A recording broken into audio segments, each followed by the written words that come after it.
బయటకు వచ్చిండే లోపల please subscribe. Thank you so much. నిజంగానే అది నువ్వేనా Soumya?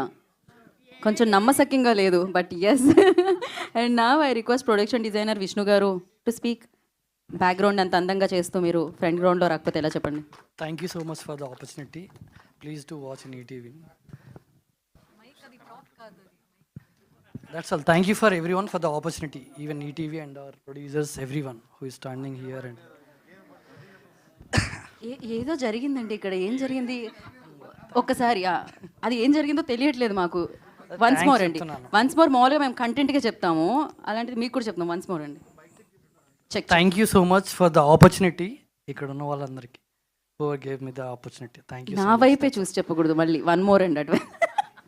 Thank you and wish you good luck. And నా క్రియేటివ్ ప్రొడ్యూసర్ సుహాస్ గారు. వెరీ సుహాస్,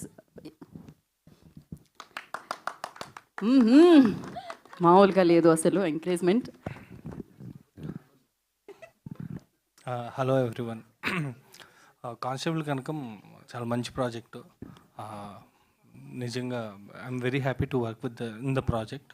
ఈ అవకాశం ఇచ్చిన కంటెంట్ హెడ్ అండ్ బిజినెస్ హెడ్కి చాలా thanks. Do watch constable Kanakam season 2 only in ETV win. Thank you. Thank you so much. అంత షార్ట్గా అసలు ఎంత పర్ఫెక్ట్గా ఉన్నారండి మీరందరూ అయితే, నిజంగా క్రేజీ. అండ్ నా ఇప్పుడు మైక్ ఎవరికి ఇవ్వాలా అని నేను ఆలోచిస్తున్నాను. నెక్స్ట్ సురేష్ గారికి ఇచ్చేద్దామా మైక్ అయితే? సురేష్ గారు, సురేష్ బొబ్బిలి గారు మాట్లాడుతున్నారు ఇప్పుడు. అందరికీ నమస్కారం అండి. మా కానిస్టేబుల్ కనకాన్ని బ్లెస్ చేయడానికి వచ్చిన మీడియా అన్నలకి అండ్ ప్రెస్ వాళ్ళకి అందరికీ నా హృదయపూర్వక ధన్యవాదాలు. ఫస్ట్గా నేను ఈటీవీ గురించి మాట్లాడాలండి. 90s నుంచి ఇప్పటికీ కానిస్టేబుల్ కనకం వరకు నాకు మంచి ఆపర్చునిటీస్ ఇచ్చారు. అంటే నాకు నా వెన్నంటి ఉండి నన్ను నడిపిస్తూ, నన్ను ఎక్కడ నేను డౌన్ఫాల్ కాకుండా నాకు ఎనర్జీ ఇస్తూ నాతో వర్క్ చేయించుకున్న సాయి గారికి అండ్ నితిన్ గారికి నా హృదయపూర్వక ధన్యవాదాలు సార్. నన్ను 2025 అంటే నేను ఒక 12 years నుంచి కష్టపడుతున్నా మ్యూజిక్ డైరెక్టర్ అవ్వాలి, మంచి సినిమాలు చేయాలని. మంచి సినిమాలు చేసినా బాగానే వెళ్తుంది, కానీ ఒక మ్యూజిక్ డైరెక్టర్ నుంచి ఒక స్టార్ మ్యూజిక్ డైరెక్టర్గా చేశారు రాజు వేడ్స్ రాంబాయ్తో. Thank you sir.